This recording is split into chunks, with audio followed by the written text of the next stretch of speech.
headlines. More people are realizing that when it comes to economic status and race, parts of America are as segregated today as they were 50 years ago.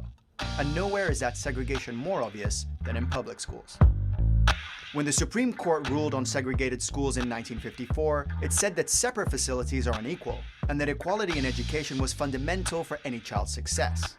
Integrated schools mean better opportunities for more kids. Studies show that low-income kids in low-income schools do badly, but low-income kids attending middle-income schools tend to do a lot better. To end segregation, school districts across the country had to bus kids to different schools to make sure they were as diverse as possible. And it worked. Racial segregation in schools officially ended 60 years ago. But today, many American schools, including this one, continue to be almost entirely a single race. The nation's leading civil rights groups say not only are Black and Latino children more racially isolated than they've been in decades, there's evidence the problem is getting worse. Washington. Now, how one school has succeeded in reducing the odds that a student with learning disabilities may drop out.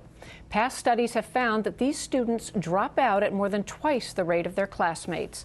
NewsHour health correspondent Betty Ann Bowser reports on what can be done in the classroom to prevent that. It's for our series, The American Graduate Project. Make the up steps up and the down steps down. On a recent Friday morning at the Henderson Inclusion Elementary School in Boston, there was organized chaos as nearly 250 students crowded into the auditorium. Then it was showtime. The students were celebrating African American History Month, but the show was also a celebration of a unique public school where 1/3 of the student body is disabled and where all the children are educated together in an inclusive setting. Children with disabilities are among the most vulnerable and excluded in the world. Their rights are often violated. Hidden at home or placed in special institutions, a child with disabilities often misses out on education. They grow up apart from their families.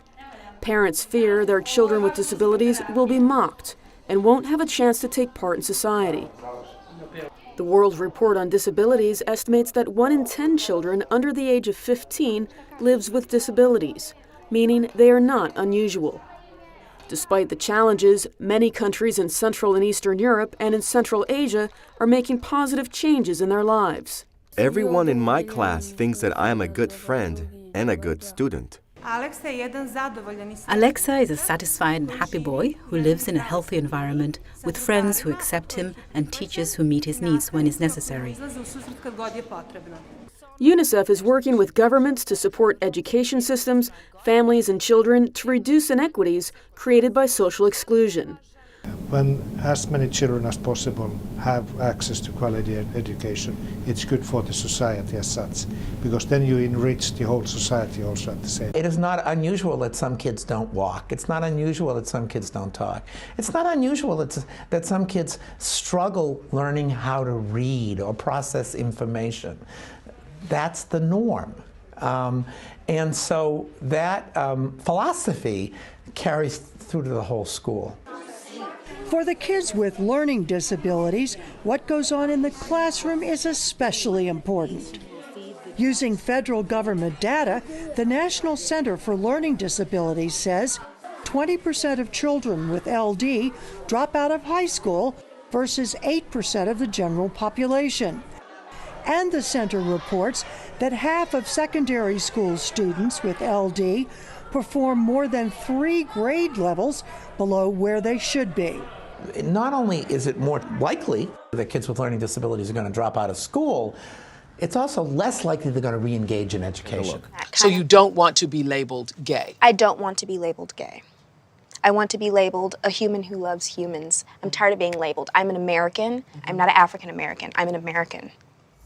And Oprah reacted. Oh, girl, don't set up the Twitter on fire. I'm sorry. I mean, what? I'm sorry. My Lord.